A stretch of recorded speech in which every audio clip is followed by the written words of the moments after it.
Hi guys, there is no plan B. So the plan E was highlight മാൾക്ക് പോവാം. First ടൈമാണ് ഞാൻ highlight മാളിലേക്ക് പോകുന്നത്.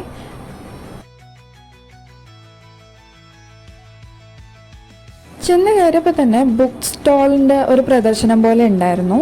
അതിൽ കണ്ടപ്പോൾ കുറച്ച് അട്രാക്റ്റീവ് ആയിട്ട് തോന്നിയ ഒരു ബുക്ക് എടുത്ത് ഞാനിങ്ങനെ ഫ്രണ്ട് പേജ് മാത്രം വീഡിയോയ്ക്ക് വേണ്ടി എടുത്തു. ഞാൻ ബുക്ക് വായിക്കുന്ന ആളല്ല, സോ വേറെ ബുക്സൊന്നും ഞാൻ അധികം നോക്കിയതുമില്ല.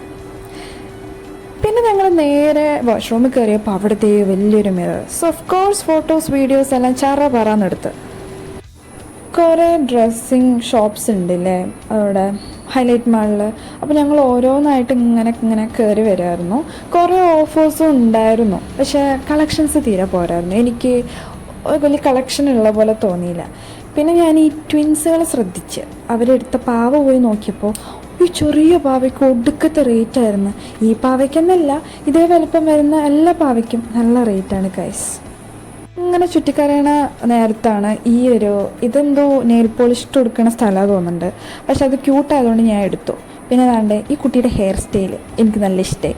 സോ ഞാൻ ഒന്ന് ഫോക്കസ് ചെയ്യാൻ നോക്കി. മെയിനായിട്ട് ഞാൻ ഡ്രസ്സൊന്നും എടുത്തില്ലെങ്കിലും ലവിങ് ദ ലുക്ക് എന്നാണല്ലോ, സോ ഞാൻ എന്നെ തന്നെ കുറേ ഇങ്ങനെ എടുത്തു.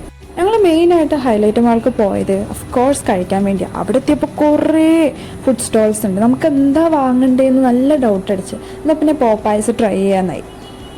അവിടെ എത്തി അവിടെയുള്ള ചേച്ചി ഞങ്ങളുടെ അടുത്ത് ഓരോ ടൈപ്പ് ഉണ്ടെന്ന് പറഞ്ഞപ്പോൾ വീണ്ടും കൺഫ്യൂഷനായി. പിന്നെ അറ്റ് ലാസ്റ്റ് ഞങ്ങൾ ഒരു സാധനം ഓർഡർ ചെയ്ത് അത് റെഡിയായി. ഇതാണ് ഞങ്ങൾ മേടിച്ച സാധനം. വല്ലപ്പോഴാണ് ഇങ്ങനത്തെ സാധനമൊക്കെ മേടിച്ച് കഴിക്കുക. So we were like super excited. Of course chicken കേൾക്കുമ്പോൾ ആർക്കാണ് എക്സൈറ്റ്മെൻറ്റ് ഇല്ലാത്തത്. ടു സ്പൈസി അല്ല, ടു ഹോട്ടും അല്ല, അതിൻ്റെ മിഡിലുള്ള സാധനമാണ് ഞങ്ങൾ വാങ്ങിയത്. ബട്ട് ആമിക്ക് നല്ല സ്പൈസി ആയിട്ട് തോന്നി. അവളുടെ കണ്ണും മൂക്കുന്നൊക്കെ വെള്ളം വരുമായിരുന്നു. എനിക്ക് വല്ല പ്രശ്നം തോന്നിയില്ല.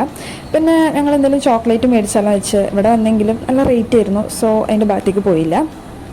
മാളിൽ പോയിട്ട് പരിപാടിയൊക്കെ കഴിഞ്ഞ് വെറുതെ മേലെ നിൽക്കുന്ന നല്ല രസം. അങ്ങനെ നിൽക്കുമ്പോഴാണ് ഞാൻ ഈ കൊച്ചിനെ ശ്രദ്ധിച്ചത്. ആൾ ഭയങ്കര ഹാപ്പി ചില്ലായിട്ട് ഡാൻസൊക്കെ കളിക്കുമായിരുന്നു. എനിക്ക് ഭയങ്കര ഇഷ്ടമായി. പക്ഷെ അവരധികം നേരം അവിടെ നിന്നില്ല, പെട്ടെന്ന് പോയപ്പോഴും കൊച്ച് തുള്ളി ചാടിയാണ് പോയത്. ഒരു 1.5 മണിക്കൂർ ഞങ്ങൾ മാളിൽ സ്പെൻഡ് ചെയ്തു. സോ ഞങ്ങൾക്ക് അധികം ഒന്നും ഇഷ്ടപ്പെട്ടില്ല സത്യം പറയാലോ. കളക്ഷൻസും ഉണ്ടായിരുന്നില്ല, ഡ്രസ് കളക്ഷൻസും ഉണ്ടായിരുന്നില്ല. ഫുഡും ഞങ്ങൾ വിചാരിച്ച പോലെ അത്ര സക്സസ്ഫുള്ളി ഞങ്ങൾക്ക് വാങ്ങാനും പറ്റിയില്ല. സോ ഞങ്ങൾ നേരെ ഇറങ്ങി. അപ്പോഴേക്കും നൈറ്റായി. അങ്ങനെ ഇന്നത്തെ ദിവസം അത്യാവശ്യം കുഴപ്പമില്ലാതെ തന്നെ പോയി ഗൈസ്. ബൈ.